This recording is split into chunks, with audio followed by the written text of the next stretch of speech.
Das Lied der Felsenklippe, der Untergang der Anasazi. Prolog, das Volk zwischen Stein und Himmel. Im Südwesten der Vereinigten Staaten. In der Region der Four Corners. Wo Utah, Colorado, Arizona und New Mexico aneinander grenzen, lebten über Jahrhunderte Menschen. Sie bauten ihre Häuser in die Felswände, errichteten Türme aus Stein und beobachteten die Bewegungen der Sterne. Die Nachwelt nannte sie Anasazi. Ein Wort aus der Sprache der Navajo, das die Alten bedeutet. Doch wie nannten sie sich selbst? Wenn man heute den Mesa Verde Nationalpark betritt und vor dem Cliff Palace steht, verschlägt es einem den Atem. Unter einem gewaltigen Felsüberhang scheinen die Häuser aus Stein und Lehm in der Luft zu schweben. Runde Kivas sind in die Erde gegraben. Türme ragen gen Himmel. Vor 800 Jahren war dieser Ort erfüllt vom Lachen der Menschen, dem Weinen der Kinder, dem Klang von Steinen, die behauen wurden. Doch am Ende des 13. Jahrhunderts waren sie alle verschwunden. Der Cliff Palace lag leer. Geschirr stand noch an seinem Platz. Asche lag noch in den Feuerstellen der Kivas. Als würden sie morgen wiederkommen. Aber sie kamen nicht zurück. Was war geschehen? Dürre? Krieg? Oder riefen die Götter sie an einen anderen Ort? Diese Geschichte folgt der Reise eines Mädchens, das nach Antworten sucht. Ihr Name ist Tova. 14 Jahre alt, ein Anasazi-Mädchen. Sie erlebte die letzten Tage im Cliff Palace. Und ihre Nachkommen bewahren die Erinnerung daran bis heute.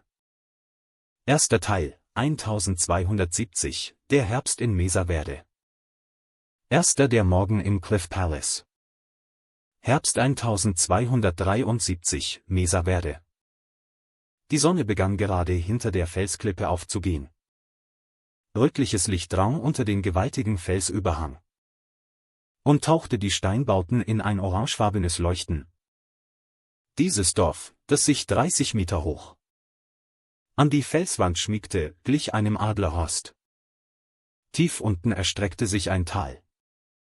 In der Ferne endlose Hochebenen. Tova stieg die Steinstufen aus der Kiva hinauf und trat in den Hof. In ihrer Hand hielt sie einen kleinen Korb mit Maismehl. Sie streute etwas Mehl nach Osten und murmelte: Sonne, scheine heute warm auf uns herab. Erde, lass uns nicht hungern. Ihre Mutter Kokopeli legte Tova die Hand auf die Schulter. Die Mutter war über 40, aber immer noch geschickt. Sie war die beste Töpferin des Dorfes. Bring der Großmutter etwas Mais vorbei. Sie wartet bestimmt auf dich. Tova nickte. Ihre Großmutter Nascha war über 70 und diente immer noch als Priesterin in der Kiva. Sie war die älteste im Dorf und die weiseste. Als Tova das Haus der Großmutter erreichte, saß Nascha auf dem Felsvorsprung und blickte in die Ferne. Ihr Blick war scharf, als suche sie etwas. Großmutter, was siehst du? Nascha zeigte mit dem Finger in die Ferne. Dort drüben, auf dem Bergrücken. Siehst du den Rauch? Tova kniff die Augen zusammen. Tatsächlich stieg in der Ferne dünner Rauch auf. Sendet jemand ein Signal? Ja. Es bedeutet, dass in einem fernen Dorf etwas geschieht. Es könnte etwas Gutes sein, aber auch etwas Schlimmes. Zweiter die Zeit des Wartens. Jener Herbst war ungewöhnlich kurz. Im Oktober wurde es plötzlich kalt. Der erste Schnee fiel einen Monat früher als sonst. Die Menschen öffneten ihre Vorratskammern und musterten die Wintervorräte. Die Kammern waren halb leer. Die Priester des Dorfes versammelten sich zu einer Ratssitzung. Auch Nascha war dabei. Die Maisernte beträgt in diesem Jahr weniger als die Hälfte des üblichen, sagte ein Mann. Unsere Familie isst schon seit Wochen nur eine Mahlzeit am Tag, fügte ein anderer hinzu. Der Regen blieb aus. Selbst die Quellen führen weniger Wasser. Alle schwiegen. Dann ergriff Nascha das Wort. Ich habe 70 Jahre gelebt. In dieser Zeit erlebte ich manche Dürre. Aber diese ist anders. Früher kam nach einigen Jahren der Regen zurück. Doch jetzt. Sie hielt inne und atmete tief durch. Jetzt verstehe ich den Willen des Himmels nicht mehr. In jener Nacht fand eine besondere Zeremonie statt. Die Menschen versammelten sich in der Kiva und beteten die ganze Nacht hindurch. Trommeln dröhnten, Tänze folgten auf Tänze. Sie riefen nach Regen. Doch der Himmel antwortete nicht. Zweiter Teil, die Jahre der Dürre, 1276 bis 1280. Erster das Schweigen des Regens. Im Frühjahr 1276 kam der Regen nicht. Jahrringforscher würden diese Zeit später die große Dürre von 1276 bis 1299 nennen. 23 Jahre sollte sie dauern und den Südwesten Amerikas für immer verändern. Tova war inzwischen 17. Sie war kein Mädchen mehr. Sie hatte geheiratet, ein Kind geboren. Und dieses Kind war bereits 2 Jahre alt. Sein Name war Thomas. Mutter, ich habe Hunger. Bei diesen Worten wollte Tova das Herz zerspringen. Sie nahm ihren Sohn in den Arm und weinte. Sie hatte nichts zu geben. Die Vorratskammern waren leer. Die Erde war rissig, die Quellen versiegt. Mais wuchs nicht mehr. Die Menschen begannen, Wurzeln und Samen zu sammeln. Sie kochten Baumrinde. Zweiter der Tod der Nachbarn. Als der Winter kam, begannen die Menschen zu sterben. Zuerst die Alten. Sie verweigerten die Nahrung, um sie den Jungen zu überlassen. Nascha war eine von ihnen. Ich habe lange genug gelebt. Ihr müsst überleben. Tova ergriff die Hand ihrer Großmutter und weinte. Nein, Großmutter. Komm mit uns. Doch Nascha schüttelte den Kopf. Ich bleibe hier bei den Ahnen. Ihr müsst gehen. Ihr müsst überleben. Im Winter 1278, an einem schneebedeckten Morgen, schloss Nascha still die Augen. Die Dorfbewohner begruben sie oben auf der Klippe. Ein von ihr selbst gefertigtes Gefäß und eine Handvoll Maismehl legten ihr mit ins Grab. Dritter Blicke voller Misstrauen. Als die Nahrung knapper wurde, begannen sich die Blicke der Menschen zu verändern. Misstrauen mischte sich in die Art, wie sie einander ansahen. Gerüchte gingen um. Jemand verstecke heimlich Vorräte. Nachts gab es Diebstähle, tagsüber Streit. Eines Tages wurde Tovas Mann Kana von Dorfbewohnern umringt. Man sagt, du habest unseren Mais gestohlen. Kana stritt ab. Ich habe nichts gestohlen. Ich leide selbst darunter, mein Kind nicht satt zu bekommen. Doch die Menschen glaubten ihm nicht. In jener Nacht kehrte Kana nicht nach Hause zurück. Am nächsten Morgen fand man seine Leiche unten im Tal. Tova stand mit ihrem Kind am Rand der Klippe und blickte hinab. Ihre Augen waren trocken. Sie hatte so viel geweint, dass selbst die Tränen versiegt waren. Dritter Teil, das Schweigen der Götter, das Lied der Kiva. Erster die Abwesenheit der Katsinas. 1280, das 5. Jahr der Dürre. Die Menschen beteten inbrünstiger denn je. In den Kivas fanden Tag- und Nachtzeremonien statt. Sie riefen die Katsinas, die Götter, die den Regen bringen. Die Geister, die Fülle schenken. Doch die Kazinas kamen nicht. Tova saß in der Kiva und lauschte den Gesängen der Priester. Die Lieder klangen klagend, wie der letzte Atemzug eines Sterbenden. Einer der Priester sagte: Die Götter haben uns verlassen, weil wir etwas falsch gemacht haben. Ein anderer widersprach: Nein, die Götter sind noch bei uns. Nur unsere Gebete sind nicht genug. Die Meinungen gingen auseinander. Die einen sagten, man müsse nach Norden ziehen. Die anderen nach Süden. Wieder andere wollten bleiben.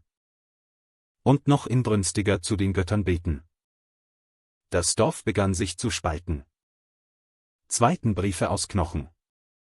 1282 Jahre später sollten Archäologen in einem Grab entsetzliche Beweise finden. Mehrere Leichen lagen dort zusammen. Einige trugen Spuren gewaltsamen Todes. Schädel mit Einschlägen stumpfer Gegenstände. Knochen mit Schnittspuren. Auch in Tovas Dorf geschah Ähnliches. Eines Morgens fand man eine Familie am Rande des Dorfes ermordet. Ihr Vorratslager war leer. Wer war das? Niemand antwortete. Doch alle wussten es. Es könnten Nachbarn aus einem anderen Dorf gewesen sein. Oder eigene Leute. In jener Nacht hielt Tova ihren Sohn im Arm und dachte: Werden wir hier sterben? Oder müssen wir fort? Dritter die alte Geschichte. Eines Nachts lag Tova schlaflos neben ihrem schlafenden Sohn. Da hörte sie vor der Tür eine alte Stimme. Tova, bist du wach? Es war der älteste Mann des Dorfes. Er hatte seinen Sohn verloren und lebte allein. Tova ließ ihn herein. Alter, was führt dich her? Der Alte setzte sich auf den Boden und schwieg lange. Dann begann er zu sprechen. Als ich klein war, erzählte mir mein Großvater eine Geschichte. Auch vor langer Zeit gab es eine große Dürre. Da verließen die Menschen diesen Ort und zogen nach Süden. Dort, sagte man, gäbe es einen großen Fluss. Den Rio Grande? Ja. An diesem Fluss leben schon Menschen. Aber vielleicht nehmen sie uns auf. Oder wir gründen ein neues Dorf. Der Alte ergriff Taus Hand. Morgen werden sich die Dorfbewohner versammeln und eine Entscheidung treffen. Ich werde sagen, dass wir gehen müssen. Komm mit uns. Vierter Teil, der Moment der Entscheidung, 1285. Erster die letzte Ratsversammlung. Im Frühjahr 1285 versammelten sich die Dorfbewohner in der Kiva. Die Dürre dauerte nun 9 Jahre. Die Bevölkerung war auf die Hälfte geschrumpft. Die übriggebliebenen waren nur noch Haut und Knochen. Der Priester ergriff als erster das Wort. Wir müssen eine Entscheidung treffen. Bleiben wir hier, oder gehen wir? Ein Mann erhob sich. Ich bleibe. Dies ist das Land unserer Ahnen. Wer kümmert sich um ihre Seelen? Wenn wir fortgehen? Ein anderer widersprach. Unsere Kinder sind wichtiger als die Seelen der Ahnen. Sie sterben. Wir müssen gehen. Die Debatte dauerte die ganze Nacht. Die Meinungen standen sich unversöhnlich gegenüber. Zweiter geteilte Wege. Schließlich spaltete sich das Dorf. Die Hälfte wollte bleiben, die Hälfte wollte gehen. Die Fortgehenden packten am nächsten Morgen ihre Sachen. Sie nahmen Maissamen mit, Töpferwaren und die heiligen Steine aus den kleinen Kivas. In ihren Augen mischten sich Angst und Hoffnung. Tova hielt die Hand ihres Sohnes und stand in der Gruppe der Fortgehenden. Sie drehte sich um und blickte zurück auf den Cliff Palace. Generationen ihrer Familie hatten hier gelebt. Ihre Urgroßmutter, ihre Großmutter, ihre Mutter. Und sie selbst war hier geboren. Mutter, wohin gehen wir? An einen guten Ort. Wo es Wasser gibt. Sie wischte sich die Tränen ab und ging weiter. Die Zurückbleibenden winkten ihnen nach. Sie wussten nicht, dass dieser Abschied für immer sein würde. Dritter die schweigende Klippe. Nachdem die Fortgehenden verschwunden waren, kehrten die Zurückbleibenden ins Dorf zurück. Sie beteten weiter. Aber der Regen kam nicht. Einige Jahre später verließen auch sie den Ort. Oder sie starben. Der Cliff Palace lag völlig leer. Nur der Wind strich noch darüber hinweg. Archäologen sollten später schreiben: Chaco Canyon war bereits im 12. Jahrhundert verlassen worden. Mesa Verde und andere nördliche Siedlungen wurden während der großen Dürre im letzten Viertel des 13. Jahrhunderts aufgegeben. Schließlich, etwa 150 Jahre vor der Ankunft von Coronado, wurden auch andere Regionen verlassen. 5. Teil: Die Reise nach Süden, ab 1286. 1. Die Ankunft am Rio Grande. Tovar und ihre Gruppe zogen immer weiter nach Süden. Sie überquerten Berge, durchwanderten Täler. Hunderte von Kilometern. Kinder starben unterwegs, Alte starben. Doch sie gingen weiter. Nach Monaten erreichten sie endlich einen großen Fluss. Es war der Rio Grande. Am Ufer lebten bereits Menschen. Sie betrachteten die Fremden mit Misstrauen. Aber schließlich nahmen sie auf. Tovar gründete dort ein neues Dorf. Sie lehrte die Töpferei, zog ihre Kinder auf. Sie vergaß den Cliff Palace nie. Aber sie kehrte nicht zurück. 2. Die Entstehung der Tewa. Die Zeit verging. Die Zuwanderer vermischten sich mit der einheimischen Bevölkerung und formten eine neue Identität. Sie nannten sich Tewa. Ihre Sprache bewahrte das Alte aus dem Norden, veränderte sich aber unter dem Einfluss der neuen Heimat. Im Jahr 2017 gelang Wissenschaftlern der DNA-Nachweis dieser Wanderung.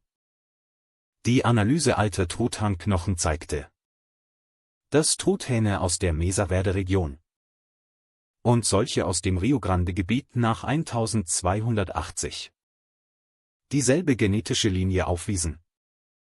Nur möglich, weil die Menschen ihre Truthähne mitgenommen hatten.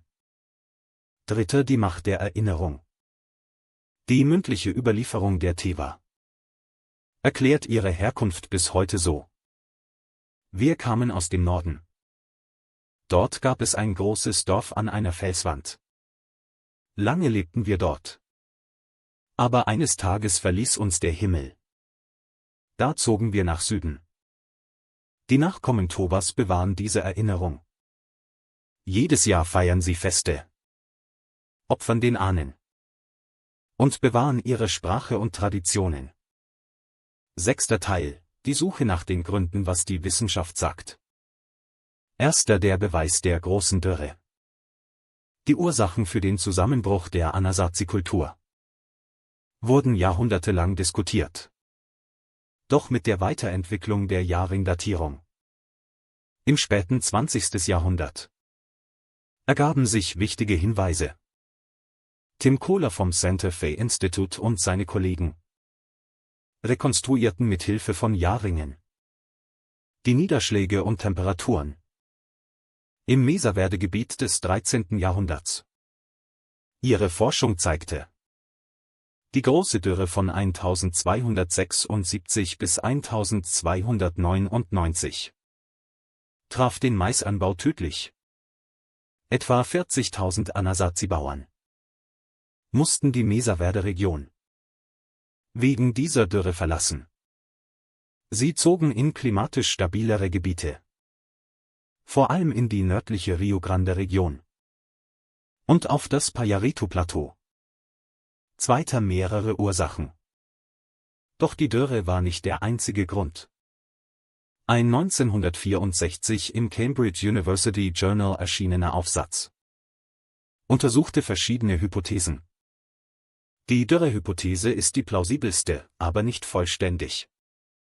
Chaco Canyon wurde bereits im 12. Jahrhundert verlassen. Lange vor der großen Dürre von 1276. Zudem zeigen Klimadaten, dass Bewohner günstigerer Regionen in ungünstigere zogen. Auch das lässt sich nicht allein mit Dürre erklären. Die Erosionshypothese besagt, dass Überschwemmungen die Täler auswuschen und die Felder zerstörten. Aber die Belege reichen nicht aus. Und die Felder oberhalb der Klippen in Mesa Verde wären davon kaum betroffen gewesen.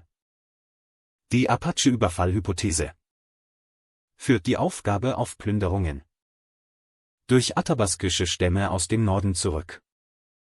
Dass die Pueblo-Architektur zunehmend defensiver wurde, stützt diese These. Zwar fehlen eindeutige archäologische Beweise, aber Sprachdatierung, Legenden und indirekte Funde deuten auf eine frühe Ankunft der Athabasken hin. Bürgerkriegs- oder solchen Hypothesen wurden ebenfalls erwogen, erklären aber nicht die gleichzeitige Aufgabe so weiter Gebiete. Letztlich kamen die Forscher zu dem Schluss, dass nicht eine einzelne Ursache, sondern ein komplexes Zusammenspiel mehrerer Faktoren verantwortlich war. Dritter die Falle des Konservatismus. Ein Artikel der Washington Post aus dem Jahr 2018 bot eine weitere interessante Perspektive. Der in Chaco Canyon entstandene Chaco-Konservatismus könnte den Untergang sogar beschleunigt haben. Die im 8. Jahrhundert entstandene Chaco-Kultur verbreitete ihre religiösen und politischen Ideale über Jahrhunderte und blühte. Doch mit der Zeit erstarrte diese Kultur in überlieferten Traditionen. Die Menschen beharrten auf alten Wegen und konnten sich nicht an veränderte Umweltbedingungen anpassen. Als die Dürre kam und die Ressourcen schrumpften, griff die Gewalt um sich. Knochen wiesen Spuren stumpfer Gewalt auf. Schnittspuren, Brandmale. Massengräber deuten auf Massaker hin. Doch in dieser Krise passten sich die Menschen auch an. Im Norden bauten sie offene Kivas auf großen Plätzen, um alle versammeln zu können. Im Süden errichteten sie kleinere, geschlossene Kivas, um die Identität der jeweiligen Gruppe zu bewahren. Es waren kulturelle Experimente in hybrider Form. Die Archäologin Donna Glowacki von der University of Notre Dame sagt: In den frühen 1300er Jahren begannen die Menschen zu sagen: Wir müssen wirklich woanders hinziehen. Und wir können die alten sozialen Strukturen, die mit Chaco verbunden waren, nicht aufrechterhalten. Epilog: Als Wind zurückgekehrt. Heute, wenn man im Mesa Verde Nationalpark vor dem Cliff Palace steht, hört man nichts als den Wind. Aber der Wind scheint etwas zu flüstern. Die Nachkommen der Tewa besuchen diesen Ort regelmäßig. Sie zelebrieren Zeremonien im Land ihrer Ahnen und verrichten Gebete. Für sie ist dies kein verlassener Ort, sondern eine immer noch lebendige, heilige Stätte. Einer von Towas Nachkommen, Nati, sagt: Wir sind nie verschwunden. Wir haben uns nur bewegt. Dieses Land gehört immer noch uns. Und wir gehören immer noch zu diesem Land. Er steht am Rand der Klippe und blickt nach Süden. Dort liegt das Dorf, das seine Ahnen gründeten. Und in diesem Dorf leben noch heute Menschen. Unsere Ahnen waren weise. Sie wussten, wann sie gehen mussten. Und sie begannen ein neues Leben in einem neuen Land. Ihr Mut ist der Grund, warum wir heute hier sind. Die Wissenschaft hat die Zeit der Dürre bestimmt. Die DNA hat die Wege der Wanderung bewiesen. Doch warum sie genau in jenem besonderen Moment den Entschluss zum Gehen fassten, bleibt ein Geheimnis. Vielleicht ist das der Teil, den nicht die Wissenschaft, sondern nur die Geschichte erklären kann. Wie Tova damals stehen auch wir vor der Wahl, bleiben oder gehen. An der Vergangenheit festhalten oder einen neuen Weg öffnen. Die Steine der Anasazi sagen: Wähle weise. Und was immer du wählst, es wird an deine Nachkommen weitergegeben werden. Die Steine des Cliff Palace stehen noch immer. Vom Wind zerfressen, von der Zeit abgeschliffen, stehen sie immer noch an ihrem Platz. Und sie blicken schweigend auf uns herab. Wer sind wir? Woher kommen wir? Wohin gehen wir? Diese Fragen zu beantworten liegt immer noch bei uns.